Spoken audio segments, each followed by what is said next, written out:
Story RH, le podcast RH qui ne vous raconte pas d'histoire. Bienvenue à toutes, bienvenue à tous.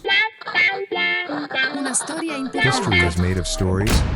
Dans cet épisode, nous allons parler de onboarding et apprécier à quel point c'est loin d'être une seule affaire de processus. C'est sympa, chef, d'avoir acheté des croissants, c'est cool. C'est quand même bien agréable de se sentir accueilli, surtout quand on commence à 8h du matin. Oui, je pensais que c'était quand même mieux de pas faire la séance d'enregistrement qu'on avait prévue, le ventre vide. Sauf que c'était hier, chef. Et hier, je me suis pointée, comme prévu, à 8h du matin. Il y avait pas de croissants. Et pour cause, t'étais pas là. Voilà ce qu'on appelle un gros raté. Lorsqu'il s'agit d'accueillir, encore faut-il bien accueillir. Dieu sait le nombre de dissonances qui peuvent arriver. Alors, le onboarding qui fait la gueule.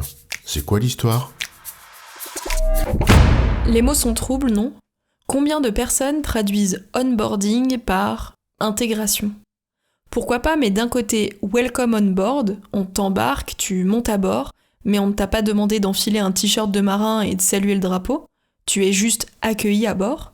Et de l'autre, un terme qui désigne le processus humain au travers duquel une personne devient membre d'un groupe, en l'occurrence l'entreprise, en adoptant plus ou moins de bon gré les codes, les valeurs, les normes, etc. Ouais, ce n'est pas le sujet, mais quand même. On sait en outre à quel point, a fortiori lorsque l'on fait face à de très nombreuses et intenses difficultés de recrutement, le onboarding est important. En ce sens, et elles ont raison, les directions des ressources humaines définissent des processus de onboarding qui commencent d'ailleurs bien avant l'arrivée sur site de la personne. Et ces processus décrivent les étapes avec tout ce qu'elles doivent comporter.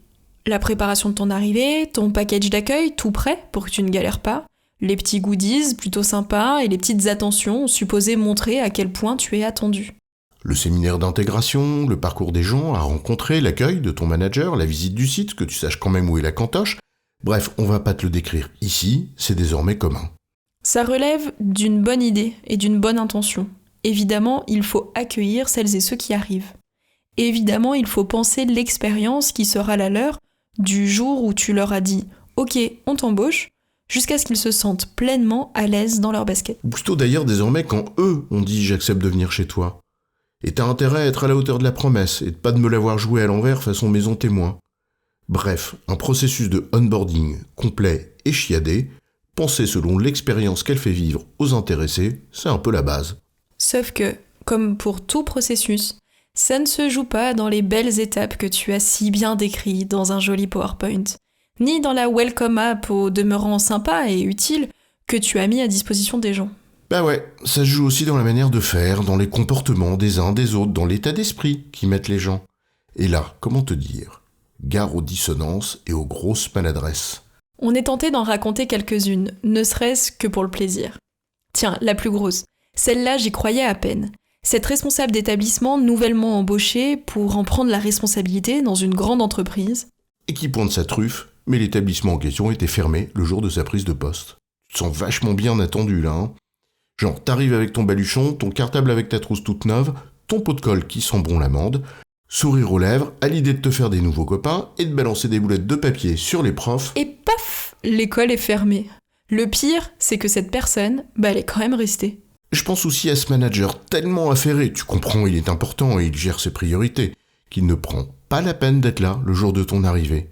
Il fallait lui faire une notice d'emploi pour lui expliquer que c'est obligatoire d'être là, que c'est la norme, et que ça a un nom, la politesse. Bien sûr, peut y avoir des exceptions. À l'impossible, nul n'est tenu. Mais les exceptions sont exceptionnelles. On ne va quand même pas écrire dans le guideline de ton beau process d'onboarding que les règles de politesse les plus élémentaires s'appliquent là aussi. Genre, je t'invite à dîner chez moi, mais je suis pas là.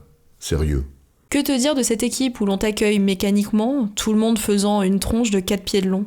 Une équipe où, à peine tu es arrivé, Paul s'engueule avec Nicole sur le plateau et il t'aura fallu 5 minutes à la machine à café pour que Jeanne bave sur Raoul. Tu te sens con ensuite devant ton écran 14 pouces. Tu savais même pas que ça existait encore, avec ton petit cadeau de bienvenue qui te sourit naïvement. Bienvenue machin, toute l'équipe est heureuse de t'accueillir. Imprimé en cambria doré sur le joli calendrier que tu pourras scotcher derrière ton bureau. Même les facteurs à la campagne, ils n'oseraient pas t'en refiler un comme ça. Et c'est bien le seul truc qui te fait sourire, ici. Jaune, surtout. Bon, c'est pas toujours la faute des équipes, tu sais. Parfois, elles sont tellement débordées qu'elles n'arrivent pas à t'accueillir, sourire aux lèvres et prendre le temps qu'il faudrait. Elles souffrent, elles aussi. Donc tu es directement plongé dans le bain bouillant. Tu ne sais ni où aller, ni où ça se trouve, ni ce qu'il faut faire. T'as ton mot de passe, mais tu sais pas où trouver l'appli, ni à qui demander. Mais qu'à cela ne tienne, on te demande déjà 1000 trucs opérationnels. Bref, heureusement, il y a toujours une bonne âme qui ne te laisse pas en peine, qui te montre où est la cantine, qui te dit les 3 ou 4 trucs pour survivre. Mais elle, faut la trouver. Tiens, comme cette étudiante qui me racontait que le premier jour de son alternance, elle a attendu jusqu'à midi dans un open space sans âme qui vive. Il ne manquait plus que la musique d'Ennio Morricone. À se demander comment elle a pu entrer là. Bref, on arrête là l'énumération à la Prévert. On insiste juste sur une idée simple. C'est bien de définir des processus, mais c'est mieux de les mettre en œuvre. Correctement. Comme il faut, quoi. En la matière, les dissonances font parfois bien plus de dégâts que l'absence de processus. La bonne franquette, c'est pas très pro, on sait, mais au moins, c'est chaleureux. Alors la prochaine fois que tu envoies ton petit mot au domicile du futur embauché, parce que ton processus de onboarding commence avant l'arrivée de la personne, pour qu'elle vive une belle expérience, commence par ne pas te tromper dans l'orthographe de son nom. Ça fait tâche. En résumé, bien accueillir et intégrer les collaborateurs, c'est évidemment une affaire de processus pensé pour qu'ils délivrent une bonne expérience. Mais encore faut-il qu'ils soient correctement mis en œuvre dans la pratique, avec le bon état d'esprit. J'ai bon, chef ? Oui, tu as bon, mais on va pas en faire toute une histoire.